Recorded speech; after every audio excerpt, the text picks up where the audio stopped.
Breaking news చూస్తున్నారు. మంత్రి కొండా సురేఖ కడియం శ్రీహరి మధ్య వివాదం ముదురుతోంది. మంత్రి కొండా సురేఖ లేఖపై రియాక్ట్ అయ్యారు కడియం శ్రీహరి. కొంతమంది కొత్త అలవాట్లు నేర్చుకుంటున్నారు అంటున్నారు కడియం శ్రీహరి. అభివృద్ధి గురించి పట్టించుకునే వాళ్ళు, ప్రజల మధ్య ఉండని వాళ్ళు ఏదో ఒక కాంట్రవర్సీ ద్వారా ప్రజల్లో ఉండే ప్రయత్నం చేస్తున్నారంటూ చురకలంటించారు కడియం శ్రీహరి. నేనెవరికీ వివరణ ఇవ్వాల్సిన అవసరం లేదు, నేను తప్పు చేయలేదంటున్నారు కడియం. అధికారులను కలవడం, రివ్యూలు చేయడం ప్రజాప్రతినిధిగా నా హక్కు అంటున్నారు కడియం. ఆ ప్రోటోకాల్కు లోబడి నా నియోజకవర్గానికి సంబంధించిన ఆలయాల అభివృద్ధిపై చైర్మన్లతో కలిసి దేవాదాయ కమిషనర్ను కలిసి రిప్రజెంటేషన్ ఇచ్చానంటున్నారు కడియం శ్రీహరి. నేను తెలంగాణలోని వరంగల్ జిల్లాలోని ఆలయాల గురించి రివ్యూ చేయలేదంటూ క్లారిటీ ఇచ్చారు కడియం. అధికారుల దగ్గరకు వెళ్ళా, అది రిప్రజెంటేషన్గా భావించాలి అంటూ చెప్పుకొచ్చారు ఆయన. నన్ను తప్పుగా అర్థం చేసుకున్నారు, నేను వివరణ ఇవ్వను అంటూ క్లారిటీ ఇచ్చారు కడియం శ్రీహరి. ప్రస్తుతం నిన్నటి నుంచి కూడా ఈ వివాదం చినికి గాలివానగా మారుతూ ఉంది. నిన్న స్వయంగా ముఖ్యమంత్రికే లేఖ రాశారు, కంప్లైంట్ చేశారు మంత్రి కొండా సురేఖ. కారణం, కడియం శ్రీహరి వెళ్ళారు. కడియం శ్రీహరి ఇటు నేరుగా ఆఫీస్కి వెళ్ళి రివ్యూలు నిర్వహించారు. దేవాదాయ శాఖ కార్యాలయానికి వెళ్ళి రివ్యూ నిర్వహించారనేది ఇక్కడ మంత్రి కొండా సురేఖ ప్రధాన ఆరోపణ. ఈ నేపథ్యంలో ముఖ్యమంత్రికి స్వయంగా లేఖ రాశారు మంత్రి కొండా సురేఖ. లేఖలో స్పష్టంగా పేర్కొన్నారు కడియం శ్రీహరిని పేరును మెన్షన్ చేస్తూ కూడా. మంత్రి కొండా సురేఖ వర్సెస్ కడియం శ్రీహరి వివాదం ముదురుతుంది. మంత్రి కొండా సురేఖ లేఖపై రియాక్ట్ అయ్యారు కడియం శ్రీహరి. కొంతమంది కొత్త అలవాట్లు నేర్చుకుంటున్నారు అని అన్నారు కడియం. అభివృద్ధి గురించి పట్టించుకునే వాళ్ళు, ప్రజల మధ్య ఉండని వాళ్ళు ఏదో ఒక కాంట్రవర్సీ ద్వారా ప్రజల్లో ఉండే ప్రయత్నం చేస్తున్నారన్నారు కడియం. నేనెవరికీ సమాధానం ఇవ్వాల్సిన అవసరం లేదు, వివరణ ఇవ్వాల్సిన అవసరం లేదు, నేను తప్పు చేయలేదంటున్నారు కడియం. ఈ నేపథ్యంలో అసలు ఇందుకే ఏం జరుగుతోంది డీటెయిల్గా మాట్లాడుకునే ప్రయత్నం చేద్దాం. ఇదే అంశం మీద కడియం శ్రీహరి రియాక్ట్ అయ్యారు. ఆయన ఏమంటున్నారో చూద్దాం. ప్రజాప్రతినిధిగా ఎన్నికైన వారు సర్పంచ్ మొదలుకొని ఎంపీ స్థాయి వరకు వివిధ దశలలో ఉన్న ప్రజాప్రతినిధులు ఎవరైనా కూడా వారి గ్రామానికి సంబంధించి కానీ, వారి మండలానికి సంబంధించి కానీ, వారి నియోజకవర్గానికి సంబంధించి కానీ, లేదా ప్రజలకు సంబంధించిన సమస్యల పైన అధికారులను కలిసే అవకాశం ఉంది. తహసీల్దార్ని కలుస్తాము, ఆర్డీఓని కలుస్తాము, కలెక్టర్ని కలుస్తాము, ఎస్ఓడిని కలుస్తాము, సెక్రటరీని కలుస్తాము, పని కాకుంటే మంత్రిని కలుస్తాము, పని కాకుంటే ముఖ్యమంత్రి గారు కలిసి కూడా మనం ఎప్పటికప్పుడు నివేదిస్తుంటాం. విజ్ఞాపన పత్రాలు, వినతి పత్రాలు ఇస్తుంటాం. అది ప్రజాప్రతినిధులకు ఉన్న ఒక ప్రాథమిక హక్కు. ఇవాళ ఒక ఎమ్మెల్సీ కానీ, ఒక ఎంపీ కానీ, ఒక ఎమ్మెల్యే కానీ వాళ్ళకి పరిధులు లేవు. ఎవరి దగ్గరికైనా వెళ్ళొచ్చు, వినతి పత్రం ఇవ్వచ్చు, సమస్య వారికి విశ్లేషించవచ్చు. అదే పద్ధతిలో ఆ ప్రోటోకాల్కు లోబడే స్టేషన్ గన్పూర్ నియోజకవర్గానికి సంబంధించిన చీపూరు, జీడికల్లు, నవాబ్పేట, మన మల్లనగుట్ట, మల్లికుదుర్ల, గట్టుమల్లన్న, తిరుమలనాథ స్వామి టెంపుల్, ఈ 5 దేవాలయాలకు సంబంధించిన చైర్మన్లను కూడా నా వెంట తీసుకొని, కమిషనర్ గారు ఎండోమెంట్స్ యొక్క టైం తీసుకొని, మా ఆలయాల అభివృద్ధి పైన మీతో మాట్లాడాల్సిన అవసరం లేదు, టైం తీసుకొని వెళ్ళి వారి ఆఫీస్కి నేను వెళ్ళాను. వారి ఆఫీస్కి నేను వెళ్ళి ఆలయాల వారిగా వారికి మా చైర్మన్లతో రిప్రజెంటేషన్ ఇప్పించాను. ఇప్పించినప్పుడు వారు ఒక మాట అన్నారు, దేవాదాయ శాఖ దగ్గర నిధులు ఎక్కువ లేవు, కొంచెం మాకు కూడా ఇబ్బందిగా ఉంది అంటే, నేను అప్పుడు ఏం చెప్పానంటే,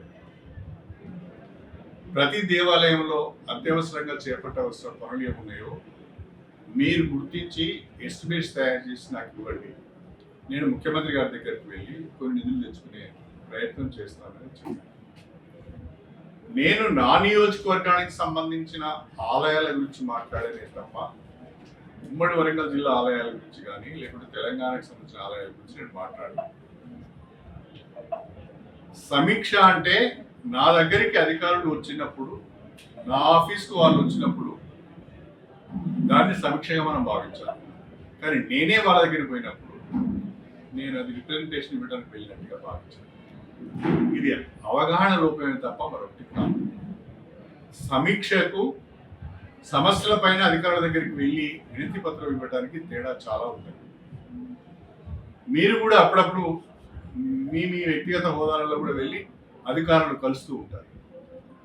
నేను గన్పూర్ ఎమ్మెల్యేగా నాకు చెప్పకుండా మీరు ఎట్లా పోయినాడు అనగలుగుతాను. ఒక సర్పంచ్ కానీ, ఒక ఎంపీపీ కానీ, ఒక సింగిల్ విండో చైర్మన్ కానీ, నాకు తెలియకుండా చాలామంది మా మున్సిపల్ చైర్మన్ గారు కానీ ఎవరైనా కూడా వారికి సంబంధించిన సమస్య పైన వారు వెళ్ళి అధికారులు కలిసే అవకాశం ఉంది. నాకు చెప్పకుండా మీరు ఎట్లా వెళ్ళారు, నా నియోజకవర్గంలో నా పరిధి నా అధికారం దాటి మీరు ఎట్లా వెళ్ళారు అని మనం అనలేము. అంతేకాకుండా రాజ్యాంగం ప్రకారం, బిజినెస్ రూల్స్ ప్రకారం సమీక్ష మంత్రులు మాత్రమే చేయగలుగుతారు, లేదా క్యాబినెట్ ర్యాంకు ఉన్న వ్యక్తులు మాత్రమే చేయగలుగుతారు. ఎమ్మెల్యేలు, ఎంపీలు సమీక్ష చేయరు, సమీక్షలో పాల్గొంటారు. ఒకవేళ నేను కలెక్టర్ దగ్గరికి వెళ్ళిందంటే అది సమీక్ష కాదు. కలెక్టర్ నా దగ్గరికి వస్తే అది సమీక్ష అవుతుంది. నేను కలెక్టర్ దగ్గరికి పోతే అది రిప్రజెంటేషన్ ఇచ్చినట్టుగా. నేను నా నియోజకవర్గ ఆలయాల అభివృద్ధి గురించి, వాటి రిపేర్స్ గురించి, వాటి రెనోవేషన్స్ గురించి అర్చకులు లేరు, ఈవోలు లేరు, ఇది కొంచెం చూడండి అని చెప్పడానికి మాత్రమే కమిషన్ దగ్గరికి వెళ్ళిన తప్ప మొత్తము శాఖ పైన సమీక్ష నేను ఎలా చేస్తాను, నాకేమి అధికారం ఉన్నది అలా అనుకోవడానికి కూడా అవకాశం లేదు, అలా అర్థం చేసుకోవడానికి కూడా అవకాశం లేదు. తప్పుగా అర్థం చేసుకున్నాం అనేది నా అభిప్రాయం. తర్వాత ఏదో పేపర్లో చాలా విషయాలు వచ్చినాయి. ఏదో ఎవరు కోరిపోయి సీఎం గారికి రాశారు, ఇంకెవరికి రాశారు, ఇంకెవరు వివరణ అడగాలని అన్నారు. అసలు నేను తప్పే చేయలేదు. వివరణ ఇచ్చే ప్రసక్తి ఎక్కడి నుంచి వస్తుంది? నేను ఒక యాజ్ ఏ ప్రజాప్రతినిధిగా నా నియోజకవర్గ సమస్యలను అధికారుల దృష్టికి తీసుకెళ్ళడానికి మాత్రమే వెళ్ళాను నేను. అది నా హక్కు. అది ఓ ఎమ్మెల్యేగా నాకున్న హక్కు. అది నేను ఎవరి అధికారాల పరిధిలోకి వెళ్ళలేదు, ఎవరి అధికారాలు కూడా తీసుకోలేదు. కాబట్టి ఈ రకంగా వార్తలు రావడం కొంచెం బాధాకరంగానే ఉంది. బిజినెస్ రూల్స్ నాకు తెలియదు కాదు. ఇన్నేళ్ల రాజకీయంలో చాలా బిజినెస్ రూల్స్ తెలుసు, చాలా క్రమశిక్షణతో కూడా ఉంటాను. నేను ప్రోటోకాల్ని కూడా గౌరవిస్తాను. మీరు చూస్తుంటారు చాలా దిక్కులు. నేను ఎక్కడికైనా వెళ్తే ఆపోనెంట్ పార్టీకి సంబంధించిన సర్పంచ్ ఉన్నా, ఇంకెవరున్నా వాళ్ళతో కూడా కొబ్బరికాయ కూర్చుంటారు. రైట్, అది కడియం శ్రీహరి క్లారిఫికేషన్. ఈ అంశానికి సంబంధించి ఇక్కడితో ఈ వివాదం ఫుల్ స్టాప్ పడిందా, లేకపోతే ఇంకా కంటిన్యూ అవకాశం ఉందా? మంత్రి కొండా సురేఖ వర్గం నుంచి ఎటువంటి రియాక్షన్స్ వస్తున్నాయి, లేకపోతే మంత్రి కొండా సురేఖ ఎటువంటి ఇన్ఫ్యాక్ట్ ఈ అంశానికి సంబంధించి ఎటువంటి అడుగులు వేయబోతూ ఉన్నారు? డీటెయిల్గా తెలుసుకుందాం. మా ప్రతినిధి వెంకటరత్నం అప్డేట్స్ అందించేందుకు సిద్ధంగా ఉన్నారు. వెంకటరత్నం, ఇప్పుడు ఈ క్లారిటీతో, కడియం శ్రీహరి ఇచ్చిన క్లారిటీతో ఫుల్ స్టాప్ పడింది అనుకోవాలా, లేకపోతే ఇది ఇంకా చినికి గాలివానగా మారిపోతూ ఉందా? ఏం జరగబోతుంది? ఎటువంటి చర్చ ఉంది అక్కడ? అటువంటి మాటల్లో కూడా కొంత మనం గమనించాల్సింది. ఎందుకంటే ప్రోటోకాల్ అనేది ఇక్కడ తన నియోజకవర్గ పరిధిలో ఉన్నటువంటి అంశాలని నేను తీసుకెళ్లడంలో ఎటువంటి ఇబ్బందికరం లేదు. ఎందుకంటే దీనికి సంబంధించి దేవాదాయ శాఖకు సంబంధించినటువంటి అధికారులను కలవడంలో తప్పు లేదు. ఒకవేళ సమీక్ష జరిపేది ఉంటే తన దగ్గరికి వస్తేనే అది సమీక్ష అవుతుంది తప్ప నేను ఎవరిని కలవాల్సినటువంటి అవసరం లేదు. ఒకవేళ ఉమ్మడి వరంగల్ జిల్లా పరిధిలోని అంశాల మీద నేను కనుక స్పందించి ఉంటే అప్పుడు అది ప్రోటోకాల్ ఇష్యూ అవుతుంది తప్ప నా నియోజకవర్గ పరిధిలోకి సంబంధించినటువంటి అంశాల మీద నేను నాకు సంబంధించినటువంటి అధికారులతో మాట్లాడితే ఇబ్బంది వచ్చినటువంటి అవసరం ఏముందని చెప్పి అంటున్నారు. ఇప్పుడు మరి కొత్తగా ఓనమాలు నేర్చుకుంటున్నారు అన్నటువంటి మాటలు కూడా మనం గమనించాల్సినటువంటి అవసరం ఉంటుంది. ఇక్కడ తన సుదీర్ఘ రాజకీయ అనుభవం ప్రకారం ప్రతిదీ కూడా ఒక క్లారిటీతో నేను ఉన్నాను, ఎవరికి నేను వివరణ ఇచ్చుకోవాల్సినటువంటి అవసరం లేదు. నా నియోజకవర్గంలో ఉన్నటువంటి దేవాలయాల పరిరక్షణకు సంబంధించి అభివృద్ధి గురించి నేను నిర్ణయం తీసుకున్నటువంటి అధికారం నాకు ఉంటుంది. గ్రామ సర్పంచ్ స్థాయి నుండి, తహసీల్దార్ నుండి, అలాగే ఎమ్మెల్యేలైనా, ఎంపీలైనా, లేకుండా ఇంకా ఎమ్మెల్సీలైనా సరే, ప్రజాప్రతినిధులు ఎవరైనా సరే వారి పరిధిలో అంశాలు డెసిషన్ మేకర్గా తాను ఉండవచ్చు అన్నటువంటి అంశాలు చెప్పడానికి కూడా మనం గమనించాల్సినటువంటి అవసరం ఉంటుంది. అయితే ఇప్పటికే ఇక్కడ కోల్డ్ వార్ నడుస్తున్నటువంటి ఉమ్మడి వరంగల్ జిల్లా ప్రజాప్రతినిధులు అందరూ ఒకవైపు ఉన్నారు. కొండా దంపతులు ఒకవైపు ఉన్నటువంటి పరిస్థితి నేపథ్యంలో గతంలో క్షణాల్లో కూడా ఈ వివాదానికి తెరదించాలన్నటువంటి ఆలోచనతోటి ఆ రాష్ట్ర అధిష్టానం అలాగే కేంద్ర అధిష్టానం సంబంధించి అంటే ఇక్కడ కాంగ్రెస్ పార్టీ అధికారులందరూ కూడా ఒక సమన్వయంతో పనిచేయాలని చెప్పి సూచనలు చెప్పారు. అందులో భాగంగానే ఇక్కడ వరంగల్ వెస్ట్ ఎమ్మెల్యే నాని రాజేందర్ రెడ్డి దగ్గరే కొంత సమావేశం ఉండి మా మధ్యలో ఎలాంటి పొరపక్షాలు మేము కలిసి పని చేసుకుంటామని చెప్పి ఒక సంతోషకరమైనటువంటి వాతావరణం ఇక్కడ ఉండింది. కానీ ఇప్పుడు ప్రస్తుత పరిస్థితికి మళ్ళీ ఇప్పుడు తాజా పరిణామాలు కూడా గత కొద్ది రోజులుగా చూసినట్టయితే మళ్ళీ కొండా సురేఖను ఒంటరి చేసే కుట్రలు జరుగుతున్నాయన్నటువంటి వార్తలు వస్తున్నాయి. అందులో భాగంగానే మొన్న కడియం శ్రీహరి దేవాదాయ శాఖ కమిషనర్ కలిసిన తర్వాత ఇక్కడ పరిస్థితి మరింత వివాదాస్పదంగా మారింది. దీనికి సంబంధించి మంత్రి కొండా సురేఖ ఇక్కడ రాష్ట్ర అధిష్టానానికి అలాగే ఇక్కడ కాంగ్రెస్ పార్టీ అధినాయకత్వానికి కూడా ఫిర్యాదు లేఖలు రాసినటువంటి పరిస్థితి. ఈ నేపథ్యంలో ఏం జరుగుతుందని అన్నటువంటి ఉత్కంఠ అంటే మళ్ళీ ఈ అంశాలు మొదటికి వచ్చాయి అన్నటువంటి పరిస్థితి. అంటే ఎప్పుడు కోల్డ్ వార్ మాత్రం అంటే పైనే వీళ్ళ ఆలోచనలు ఉంటున్నాయా లేకపోతే దీనికి సంబంధించి ఒక సుదీర్ఘమైనటువంటి ఫుల్ స్టాప్ పెడతారా అన్నటువంటి వివాదాలకు సంబంధించి ఒక ఆలోచన అయితే వస్తుంది. కానీ ప్రతిసారి కూడా ఇట్లాంటి చిన్న చిన్న అంశాల మీదనే మాట్లాడడం ఇక్కడ గమనించాల్సినటువంటి అవసరం ఉంది. ఒకవేళ కడియం శ్రీహరికి సంబంధించినటువంటి విషయం పదే ప్రస్తావనకు వస్తుండడంతో తను రాజకీయాలు కొత్తగా నేర్చుకుంటున్నారా అన్నటువంటి ఆలోచనలు కూడా మనం కొత్త ఆలోచనలు ఎందుకు చేస్తున్నారు అన్నటువంటి విషయాన్ని కూడా మనం గమనించాల్సి ఉంటుంది. ఇప్పుడు ప్రస్తుతానికి మంత్రి కొండా సురేఖ మరి ఏ ఉద్దేశంతో చేస్తున్నారో తనకు తెలియదు. కానీ నేను మాత్రం ఎవరికి భయపడాల్సినటువంటి అవసరం లేదు. తను చేసేటువంటి పనిలో నిజాయితీ ఉంది.